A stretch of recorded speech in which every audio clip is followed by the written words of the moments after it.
So, yung mga winter outfits na binili ko, hindi naman talaga siya pang -40. Pero, kaya ko naman magtiis eh. Bakit? Doon ba ako matutulog sa labas? Diba? Hindi naman. So, yung mga binili ko, yung mga may style pa rin. Kahit papaano. Mga pang Korean. So,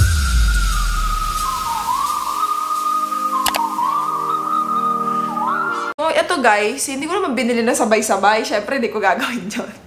Bakit ka naman gagawin yun, no? So, binili ko siya isa-isa. Tapos, kasi lagi nagsisale doon. Yung Ardeen is, parang, mura lang sa Ardeen. Hindi siya talagang pricey. Pero, magaganda din naman yung mga designs nila. Kumbaga, merong style, yung mga clothes nila doon. Kaya, pwede na rin. Tsaka nagustuhan ko talaga siya kasi yung iba pang Korean. Kaya, okay na rin. Kaya ito, ipapakita ko sa inyo yung mga binili ko. Ayan. Wow! Nakaluhod talaga ako guys kasi hindi ko nadala yung tripod kong matangkad. Yung para nakatayo ako. Ang hirap. Kaya nakaluhod ako. So, ayan yung Ardeen ko. Ardeen haul. Yung mga plastic ko, ayan o, pinag-shopping.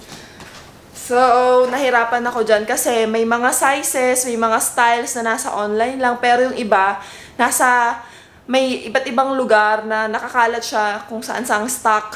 Kaya hinanap ko lahat ng Ardeen sa Edmonton. Kaya, let's open it! At itry natin ang Ardeen, ang mga binili ko, no? Samahan niyo ko. Ayan, game!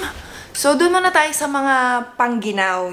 Kasi may mga binili ako na medyo pangginaw. Doon tayo sa medyo pangginaw.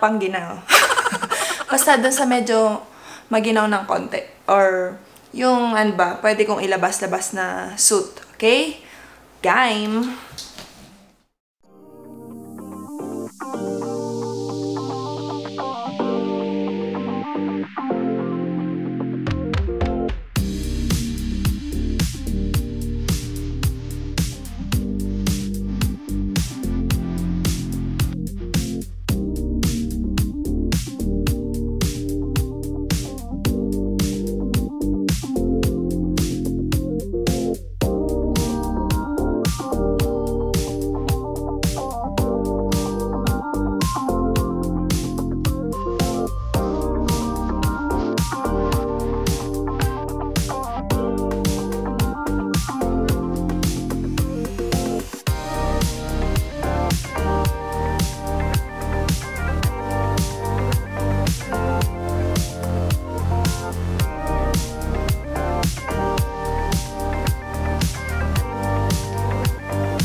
So, next, ito, familiar kayo dito.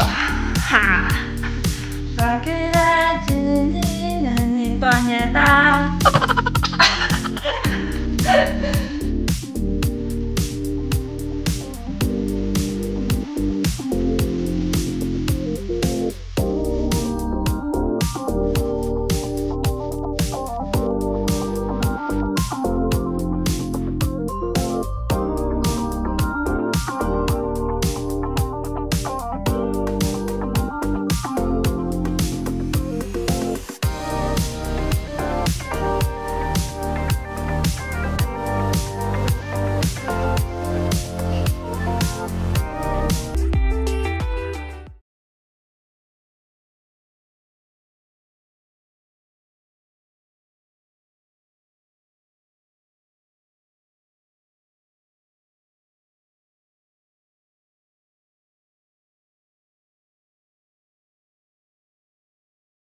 So, that's all guys. Pinakita ko lang sa inyo yung mga nabudol ko sa Ardeen. Kasi ano siya, sale talaga siya. Tapos bawat store, iba't iba yung sale.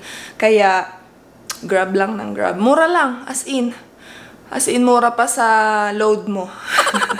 So, thank you guys for watching and see you on my next vlog. Thank you. Bye!